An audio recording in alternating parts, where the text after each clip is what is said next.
2026 সালের April. Iran এখন এক ভয়াবহ মানবিক সংকটের মধ্যে দিয়ে যাচ্ছে। যুদ্ধের দাবানলে পুড়ছে সাধারণ মানুষের জীবন। প্রতিটি দিনই যেন এক নতুন বিভীষিকা হয়ে ধরা দিচ্ছে। হাজার হাজার সাধারণ মানুষ এই যুদ্ধে মারাত্মকভাবে আহত হয়েছেন। পরিসংখ্যান বলছে আহতের সংখ্যা 27,000 ছাড়িয়ে গেছে, যার একটি বড় অংশই অসহায় নারী ও শিশু। এই পরিসংখ্যান কেবল সংখ্যা নয়, এগুলো এক একটি পরিবারের স্বপ্নভঙ্গের করুণ আর্তনাদ। হাসপাতালগুলো এখন ধ্বংসস্তূপ। জীবনদায়ী ওষুধ এবং আধুনিক চিকিৎসার সরঞ্জামের অভাবে ধুঁকছে পুরো স্বাস্থ্য ব্যবস্থা। চিকিৎসকেরা দিন-রাত চেষ্টা করছেন প্রাণের স্পন্দন ধরে রাখতে, কিন্তু সম্পদের অভাব এক বড় দেওয়াল হয়ে দাঁড়িয়েছে। লক্ষ লক্ষ মানুষ আজ নিজ দেশেই পরবাসী।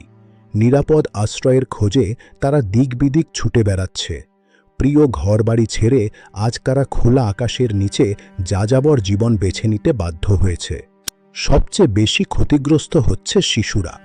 তাদের শৈশব আজ যুদ্ধের বারুদে হারিয়ে গেছে।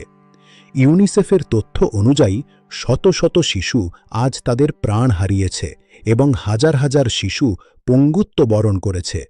তাদের চোখের ভাষা যেন বিশ্ববাসীর কাছে এক শান্তির আকুতি।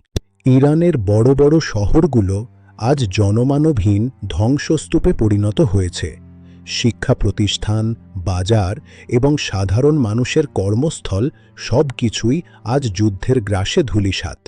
এই ধ্বংসলীলা কাটিয়ে উঠতে কত বছর লাগবে তা কেউ জানে না।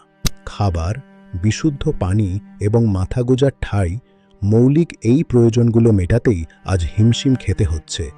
আন্তর্জাতিক মহলের সহায়তা আসছে সত্য, কিন্তু প্রয়োজনের তুলনায় তা অত্যন্ত নগণ্য। ক্ষুধার্ত মানুষের হাহাকার আজ বাতাসের সাথে মিশে যাচ্ছে। ইরানের এই গভীর ক্ষত সারাতে এখন সবচেয়ে বেশি প্রয়োজন বিশ্ববাসীর একাত্মতা এবং দ্রুত মানবিক সহায়তা। যুদ্ধের সমাপ্তিই হোক প্রতিটি প্রাণের প্রার্থনা। আসুন আমরা মানবতার হাত বাড়িয়ে দিই এবং এই ধ্বংসলীলার সমাপ্তি চাই। শান্তি আসুক ইরানের প্রতিটি ঘরে।